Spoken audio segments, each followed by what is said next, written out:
स्वागत है दोस्तों हमारे इस चैनल में। आज की इस वीडियो में मैं आपको बताने वाला हूँ एक ऐसे मर्डर मिस्ट्री के बारे में जिसे जान के आज भी लोग हैरान हो जाते हैं कि आखिर उस रात ऐसा क्या हुआ था। कौन था वो अनजान कॉलर जो बार बार कॉल कर रहा था। और ये कहानी टॉप स्टोरीज के लिस्ट में भी आता है, तो ये कहानी सच में बहुत ज़्यादा रहस्यमय होने वाला है। तो आराम से बैठ जाइए और वीडियो को पूरे ध्यान से देखिए। इस कहानी के बारे में जानकर आप भी सोच में पड़ जाएंगे। तो चलिए सीधा वीडियो को स्टार्ट करते हैं। इस कहानी का मेन कैरेक्टर है डोराथी जेन स्कॉट। मैं इस वीडियो में पूरे नाम को नहीं लूंगा, बस स्कॉट बोलूंगा तो आप समझ जाइएगा कि मैं डोराथी जेन स्कॉट के बारे में ही बात कर रहा हूँ। डोराथी जेन स्कॉट का जन्म 23 अप्रैल 1948 को कैलिफोर्निया में हुआ था।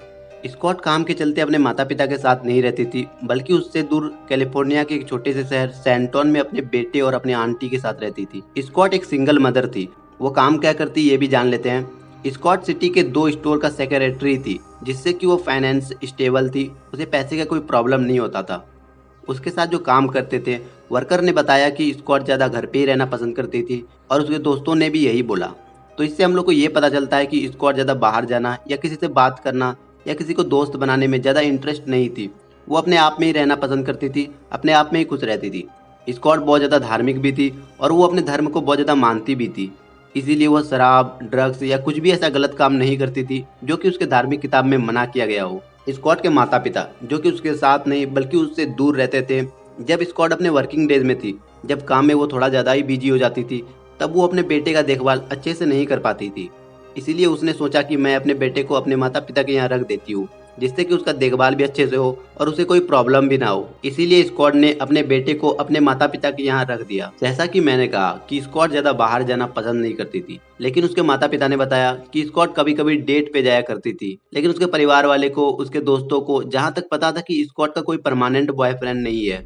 वो अपने रिलेशनशिप को बार बार चेंज करते रहती थी, जिससे कि उसका कोई परमानेंट बॉयफ्रेंड नहीं बन पाता था। अब तक हम लोगों ने जाना कि स्कॉट काफी अच्छी लड़की थी, लेकिन शायद यही अच्छाई उसके मौत का कारण बन गया। अब यहाँ से कहानी एक डरावना मोड़ लेता है और यहाँ से कहानी अब और भी दिलचस्प हो जाता है, तो वीडियो को बिल्कुल ध्यान से देखिएगा। आम दिन की तरह स्कॉट अपने स्टोर पे काम कर रही थी। तभी अचानक एक अननोन नंबर से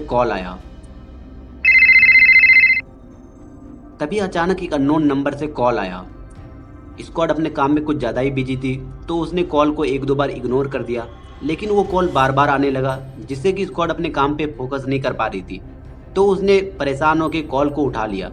जैसे ही स्कॉट ने कॉल को रिसीव किया, वो डर गई, क्योंकि जो कॉलर था, जो कि कॉल पे बात कर रहा था, वो बोल रहा था कि मैं तुम्हें मार डालूंगा। और अजीब बात तो ये है कि वो ये भी बोल रहा था कि मैं तुमसे प्यार करता हूँ, जिससे स्कॉट को कुछ समझ में नहीं आ रहा था कि आखिर ये है कौन और ये मुझे ये सब क्यों बोल रहा है, जबकि मैंने किसी का कुछ बिगाड़ा भी नहीं है। और जहाँ तक हम लोग को पता है, स्कॉट काफी अच्छी लड़की थी। दिन बीतता चला गया पर कॉल आना बंद नहीं हुआ। एक दिन जब स्कॉट अपने काम पे थी और वो काम कर रही थी, तभी उस कॉलर ने फिर से कॉल किया और स्कॉट को इस बार कहा कि तुम अपने स्टोर से बाहर आओ। जैसे ही स्कॉट अपने स्टोर से बाहर आई, उन्होंने देखा कि कार के विंडशील्ड पर एक मुरझाया हुआ गुलाब का फूल रखा है और इस गुलाब के फूल को उसी कॉलर ने रखा था। इसे रख के वो ये साबित करना चाह रहा था कि मैं भी तुम्हें ऐसा ही मार डालूंगा। कॉल सच में बहुत ज्यादा डरावना था। कॉलर अब स्कॉट को हर दिन कॉल करने लगा और उसे धमकियां देता और उसे बहुत अजीब अजीब बातें बोलता। जैसे कि कॉलर बोलता कि मैं तुम्हें अकेले ले जाऊंगा और टुकड़ों में काट दूंगा और फेंक दूंगा, जिससे कि कोई तुम्हें ढूंढ ना सके। ये सब बातें सुन के, ये सब धमकियां सुन के स्कॉट सच में बहुत ज्यादा डर गई थी। इसीलिए स्कॉट ने सोचा कि मैं अपनी सुरक्षा के लिए एक गन ले लेती हूँ और वो कराटे क्लास भी जाना शुरू कर दी, जिससे कि वो कराटे सीख सके, ताकि कभी अगर वो कॉलर उसके सामने आ जाए तो वो उससे सामना कर सके, वो उससे मुकाबला कर सके। इसीलिए उसने ये सब करना शुरू कर दिया। रात के बज रहे थे 9। तारीख था 28 मार्च 1980। उस दिन स्टोर पे कुछ इम्पोर्टेंट मीटिंग चल रहा था, पर मीटिंग के दौरान स्कॉट ने ये देखा कि उसके साथ जो काम कर रहा था, कर्नाल्ड बॉस्टन, उसका हालत कुछ ठीक नहीं लग रहा था। शायद उसका तबीयत खराब हो रहा था। स्कॉट ने देखा कि उसके हाथ पे एक लाल निशान बन गया है, तो स्कॉट ने उसे तुरंत हॉस्पिटल ले जाने का सोचा। स्कॉट और एक वर्कर जो कि उसके साथ ही काम कर रही थी, पाम हेड, उन दोनों ने बॉस्टन को हॉस्पिटल ले जाने का सोचा और मीटिंग को वहीं पर छोड़ दिया और तीनों स्टोर से सीधा हॉस्पिटल निकल गए। हॉस्पिटल जाने के रास्ते में स्कॉट का माता पिता का भी घर पड़ता था, तो स्कॉट कुछ देर के लिए वहां पे चली गई और अपने बेटे को और अपने माता पिता से थोड़ा सा बात कर ली और मिल ली और अपने दुपट्टे को चेंज करके लाल कलर का दुपट्टा ले ली और वहाँ से जल्दी से निकल के हॉस्पिटल चले गई क्योंकि बॉस्टन की तबीयत खराब हो रही थी। तो वो लोग वहाँ से जल्दी में निकल गए। अब कहानी आगे बढ़ती है और वो लोग हॉस्पिटल पहुँच जाते हैं। हॉस्पिटल पहुँचने के बाद डॉक्टर ने बॉस्टन का चेक किया तो ये पता चला कि एक ब्लैक विडो स्पाइडर ने काट लिया है। इसके काटने से इंसान मरता तो नहीं है लेकिन बहुत ज्यादा बीमार हो जाता है अगर आप सही टाइम पे दवाई नहीं लिए तो, क्योंकि ये मकड़ी काफी ज्यादा जहरीला होता है। तो डॉक्टर बॉस्टन को अच्छे से चेकअप करने ले गए। अब रात के बज चुके थे लगभग 11 और ये लोग हॉस्पिटल में ही थे। डॉक्टर ने बॉस्टन का चेकअप कर लिया और बोला कि अब आप लोग जा सकते हैं, अब बॉस्टन खतरे से बाहर है, और कुछ दवाइयाँ भी दी और बोला अगर ज़्यादा तबीयत खराब होगा तो इसे ले लेना, आप ठीक हो जाओगे। स्कॉट ने अपने कार को पार्किंग में पार्क किया था तो वो कार लाने जा रही थी। वो नहीं चाहती थी कि बॉस्टन इस हालत पे कहीं भी चले और उसे कोई परेशानी हो। तो उसने कहा कि तुम लोग यहीं पे रुको, मैं जाती हूँ और कार लेके आती हूँ। कार लाने से पहले स्कॉट ने बाथरूम का भी यूज किया था। उसके बाद वो कार लाने चली गई। बॉस्टन और हेड ने दवाइयाँ ले ली और स्कॉट का वहीं पे इंतजार करने लगा। कुछ समय बीत गया पर स्कॉट अभी तक कार लेके नहीं आ रही थी। तो उन लोगों ने सोचा कि शायद स्कॉट कोई प्रॉब्लम में फंस गई होगी या उसे कोई परेशानी हो गया होगा कार निकालने में। तो उन लोगों ने सोचा कि चलो चल के देखते हैं स्कॉट कोई प्रॉब्लम में तो नहीं फंस गई। जब वो लोग पार्किंग लॉट पे पहुंचे तो उन लोगों ने देखा कि स्कॉट का कार अचानक उसकी तरफ बहुत ही तेजी से आ रहा है और कार का हेडलाइट भी ऑन था, जिससे कि ये नहीं दिख रहा था कि कार के अंदर कौन है और कार आखिर में चला कौन रहा है। वो लोग चिल्लाए और कार को रोकने की भी बहुत कोशिश की पर दोनों नाकाम रहे और कार उन लोगों से आगे निकल गई। उन लोगों ने सोचा कि शायद कोई इमरजेंसी होगा, स्कॉट को उसके माता पिता ने कॉल किया होगा, इसीलिए स्कॉट इतनी जल्दी में जा रही है। कुछ समय के बीत जाने के बाद जब स्कॉट का खबर कहीं से भी नहीं आ रहा था तब हेड और बॉस्टन ने स्कॉट का लापता होने का रिपोर्ट किया। तारीख थी 29 मई, सुबह के लगभग 4:30 हो रहे थे। स्कॉट का कार हॉस्पिटल से 16 किलोमीटर दूर एक सुनसान गली में जलती हुई हालत में मिली। ना तो कार के अंदर कोई था और ना ही कार के बाहर, सिर्फ कार वहां पे थी और वो भी जलती हुई हालत में। जब पुलिस ने आसपास के एरिया को छानबीन किया तो पुलिस के हाथ कुछ भी नहीं लगा, सिर्फ स्कॉट का कार था और वो भी जलती हुई हालत में। स्कॉट के लापता होने की लगभग एक हफ्ते बाद फिर से एक अननोन नंबर से कॉल आया और उसने कहा कि मैंने स्कॉट को ढूंढ लिया है, और तुरंत ही कॉल को कट कर दिया। वही आदमी लगभग हर वेडनेसडे दोपहर को कॉल करता और कहता कि या तो मेरे पास स्कॉट है या फिर मैंने उसे मार डाला है।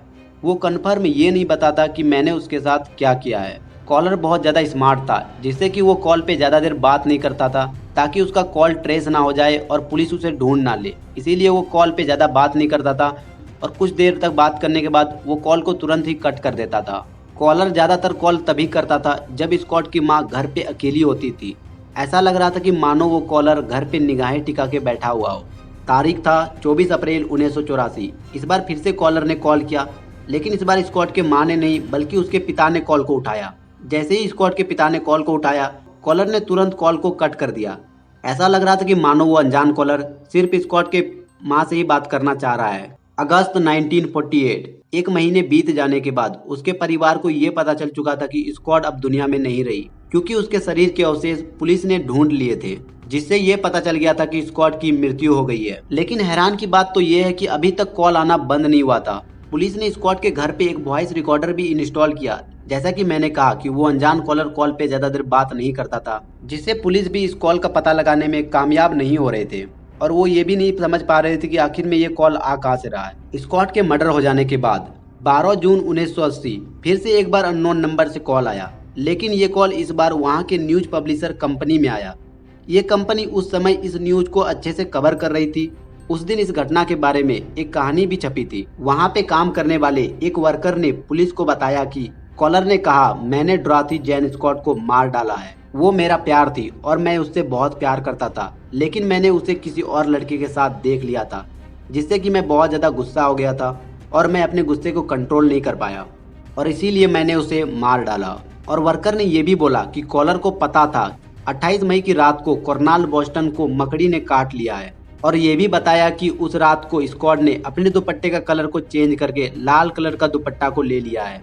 इससे हम लोग को ये पता चलता है कि वो कॉलर हमेशा स्कॉट के आसपास ही रहता था, वो उस पे नज़र रखता था, वो उसे स्टॉक करता था। हर पल का खबर उस कॉलर को अच्छे से था। स्कॉट के साथ क्या हो रहा है, वो कहाँ जा रही, वो किससे बात कर रही, वो किससे मिल रही है, हर एक चीज कॉलर को अच्छे से पता था। कॉलर ने कहा कि मुझे उस रात स्कॉट ने कॉल भी किया था। कॉलर हमेशा स्कॉट के आसपास ही रहता था। उस रात को स्कॉट जब कार को लाने पार्किंग में जा रही थी, तब वो कॉलर वहीं पे उसका इंतजार कर रहा था और उसे जबरदस्ती कार पे बैठा के ले गया। लेकिन हम लोग को अब तक ये पता नहीं चला कि वो कॉलर आखिर में था कौन। जहाँ तक हम लोग को पता है कि कॉलर ने बोला कि मैं उससे प्यार करता था, तो वो लोग शायद रिलेशनशिप में भी गए होंगे। अगर और भी अच्छे से इस केस की जांच की जाए तो शायद पता चल जाएगा कि वो कॉलर आखिर में था कौन। इन्वेस्टिगेशन ऑफिसर का मानना है कि कॉलर ने स्कॉट का मर्डर किया है और वही स्कॉट के मौत का असली वजह है। आज तक ये मर्डर मिस्ट्री सॉल्व नहीं हुआ है और ये केस एक अनसुलझा रहस्य बन के रह गया है। अफसोस की बात है कि यहाँ पे डोरोथी जैन स्कॉट को जस्टिस नहीं मिला। आशा करते हैं कि आने वाले समय में डोरोथी जैन स्कॉट के फैमिली को न्याय मिले। आप लोगों से गुजारिश है कि अपना ख्याल रखिए और कितना भी छोटा प्रॉब्लम क्यों ना हो, अपने परिवार वाले को जरूर बताइए। इससे आप बहुत ज्यादा सेफ हो जाते हैं। वीडियो को देखने के लिए बहुत शुक्रिया। मैं मिलता हूँ और एक केस स्टडी के साथ।